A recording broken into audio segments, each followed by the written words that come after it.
Welcome back mga guys. So sa video tutorial pong ito ay itutuloy po natin ang ating wiring tutorial sa ating ginawang stop-start auto manual alternating motor. So this time naman po pagaganahin naman natin ang ating mga indication light. So sa mga bago po, please consider subscribing po and hit the notification bell button para palagi tayong updated sa mga panibagong videos. So sisikapin po ng inyong lingkod na palagi pong makapag-upload para tuloy-tuloy po ang ating pag-aaral. So umpisahan na po natin ang ating gagawing wiring tutorial. According to our control circuit, ang lahat po ng mga normally closed and normally open contacts na gagamitin natin to activate our indication light ay nangangailangan ng line supply from our circuit breaker. And then, kung mapapansin nyo, ang lahat ng ating indication light ay nangangailangan ng neutral line. So actually, meron na po siyang bridging dito. So nilagyan ko na po lahat ng neutral line ang ating mga indication light. Ang kulang na lang natin ay from this point papunta sa ating neutral line from the circuit breaker or sa ating terminal block. So umpisa na natin ang ating gagawing pagwawiring. So dito tayo mag-umpisa from our line terminal block. So, hihigpitan na natin ang wire na ito. So, ito yung pupunta muna sa ating normally open contact ng ating K1 contactor. And from this point, magkakaroon tayo ng bridging going to the normally closed contact ng ating K1 contactor. And then, susuplayan natin, ang ating normally open contact ng ating K2 contactor.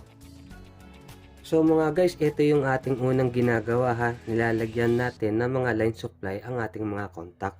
So from the normally open contact ng ating K1 contactor, so pupunta tayo sa normally closed contact ng ating K1 contactor. So ito naman yung ating normally closed to activate our stop indication light. So hihigpitan ko na ang wire neto na galing sa normally open contact ng ating K1 contactor, and then pupunta naman dito sa ating normally closed contact ng K1 pa rin, and then from this point magkakaroon naman tayo ng bridging para sa normally open contact ng ating K2 contactor for activating our run indication light number 2. So from this point mga guys, mga kalinya, so ilalagay na rin natin ang jointing nito or ang bridging ng wire na to. So ito yung pupunta sa ating normally open contact ng ating K2 contactor for activating our run indication light number 2. So from this point naman, so pupunta naman tayo sa ating mga thermal overload relay normally open. So isasama na rin natin ang wire neto. So ito yung pupunta sa ating mga overload relay. So gumagawa lang muna tayo ng mga line connection ng ating mga contacts to activate our indication lights. So i-connect na rin natin ang wire neto na galing sa ating K2 papunta sa ating thermal overload relay to give a supply sa ating normally open contact ng ating overload relay number 1 at overload relay number 2. So ito yung mag-activate ng ating mga trip indication light. So ipitan lang po natin mga kanya. So ngayong kompleto na ang ating mga line supply, so pwede na nating isa-isahing lagyan ng connection ang ating mga indication light. So sa huli, lalagyan natin siya ng ating main neutral line. So unahin natin ang ating stop indication light. So according sa ating drawing, ito po ay series ng dalawang normally open contact. So isa lang ho kasi ang ating indication light for stop. Ito po. So once activated ang isa or dalawa, ma-deactivate po ang ating stop indication light. So ginawa ko na lang po siyang in series of normally close contact ng ating K1 and K2. So from this point, ito po ang ating normally close contact. So may supply na tayo, pupunta siya dito. So pagpunta niya dito, so i-connect natin ng wire na ito sa another side ng normally closed contact ng ating K1. And then, series siya. So, pupunta siya dito sa another normally closed contact ng ating K2. So, higpitan lang natin mga guys. And then, from this point, ito na po yung pupunta sa ating stop indication light. From the another normally closed contact ng ating K2 contactor. So, ito na po yung last part or last point ng series connection ng mga normally closed. So, ito yung ating dadalhin sa ating stop indication light.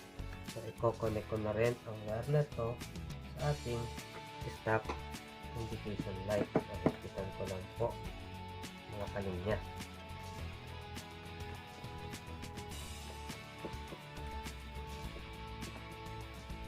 So, dito naman tayo for activating our run indication light number 1. So, from the normally open contact ng ating K1 contactor. So, higpitan ko ang wire nito. So, ito yung pupunta sa ating run indication light number 1. So, ito po ang ating run indication light number 1. So, ilalagay ko lang po ang wire na ito. So, higpitan ko na rin, ang wire na ito na pumunta sa ating run indication light number 1. So, dito naman tayo for activating our run indication light number 2. So, from the normally open contact ng ating K2 contactor. So, ito yung pupunta sa ating run indication light number 2. So, ito ang ating run indication light number 2. So, i-connect ko na ang wire na to sa ating another endpoint ng normally open ng ating K2 contactor para pumunta sa ating run indication light number 2. So, hihigpitan ko na rin ang wire nito papunta sa ating run indication light number 2.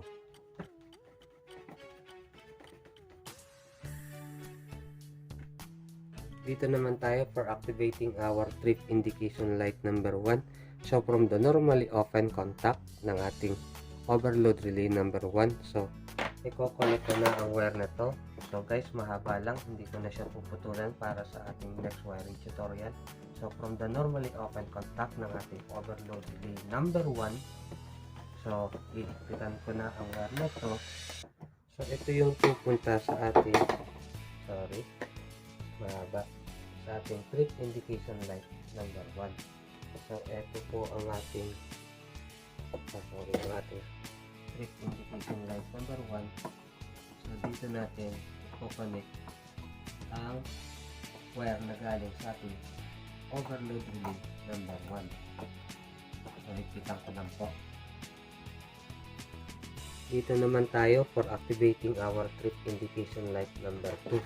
So, from the another point ng ating normally open contact ng ating thermal overload relay na nasa ating thermomagnetic circuit breaker. So, i-connect na natin ang wire na ito. Kamay ko ang nakikita. Ang wire na ito dito sa terminal na ito.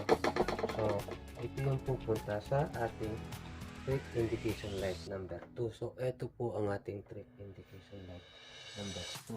So, ilalagay ko na rin ang wire na ito sa ating trip indication light number 2. So, ang kulang na lang natin mga guys ay ang ating main neutral line sa ating unang indication light ng stop papunta sa ating dito na lang tayo kukuha sa ating terminal block for neutral connection. So, nilagyan ko na guys ng neutral line ang ating mga indication light. So, ito yung wire neto. So, dadalhin natin siya sa ating neutral terminal block. So, sorry kung magulo ang ating mga wirings kasi hindi tayo gumagamit ngayon ng trunking. So, from this indication light, so ito na ang mga supply niya ng neutral light. So, i-connect natin sa ating neutral terminal block. So, puputulin lang natin ang wire at mahaba. So, balatan natin. So, i-connect ko na ang wire na to ng mga main supply ng ating neutral line ng ating mga indication light. So mga guys, tapos na tayo sa pag-wiring ng ating mga indication light. So babalik na rin ko na po ang ating mga indication light at selector switch at push button. Siguro naman wala tayong naging mali sa ginawa nating pag-wiring, at lalagyan ko na rin kahit paano ng konting kaayusan ng mga wire na to before nating isubukan ang ginawa nating wiring ng ating mga indication light. So ito na tayo mga guys. So time para makita natin kung tama ba ang ginawa nating wiring sa mga indication light natin. So binaliktad ko na ang ating mga indication light, ang ating mga push button at ang ating selector switch. So subukan natin kung tama ba ang ating ginawa. So switch on ko na po ang ating circuit breaker for the supply of our entire control circuit. So kung makikita nyo, nakailaw ang ating stop, ang trip indication light number 1 at ang ating trip indication light number 2. So reset natin ang ating overload relay number 1. So dapat ma-deactivate ang ating ilaw sa ating trip indication light number 1. So reset ko. So nawala ang ating trip indication light number 2. So reset natin ang ating trip indication light number ang ating overload relay number 2 para mawala ang ating trip indication light number 2, and then para maging ready na ang ating control circuit. So reset ko lang po, paki-observe lang po ito. So wala na po ang mga trip indication light number 1 and number 2. So try natin muna in auto operation. So switch on natin ang in auto ang ating selector switch number 1 and then ang ating selector switch number 2. So paki-observe na lang po kung ano mangyayari sa indication light natin ng run indication light number 1 at run indication light number 2. So push ko na po ang ating push button start, and then paki-observe po ang ating mga indication light. So nag-activate ang 1. After few seconds, nag-activate ang ating number 2. After few seconds, nag-activate ulit ang ating number 1. So number 2 ulit. Number 1 ulit. And then number 2 ulit. So katulad po ng ginawa nating sa ating naunang video, so itatry po natin ilagay in manual ang ating selector switch number 1. So tingnan natin. So in manual ang ating number 2 contactor. So nakapirmis ang kanyang indication light. So ang number 1 na lang natin ang nagkakaroon ng time interval ng activating ng ating motors at ng ating magnetic contactor. So yung number 1 naman ang ating ilagay in manual. So try natin. Lagay natin siya in manual. So actually kung makikita nyo, dalawa na siyang in manual operation. So ito namang number 2 ang ating ilalagay in auto selection. So obserbahan natin kung ano ang mangyayari. So ayan, ang ating number 2 naman ang nagkakaroon ng time interval for operation. So obserbahan natin. So ibalik natin siya ngayon parehas in auto. So ayan, parehas siyang nasa auto. So silang dalawa ulit ngayon ang nagkakaroon ng time interval of operation. So stop naman natin. So itry naman natin siya na hindi natin i-push ang ating push button start. So itry natin siya kung pwede ba siya in manual.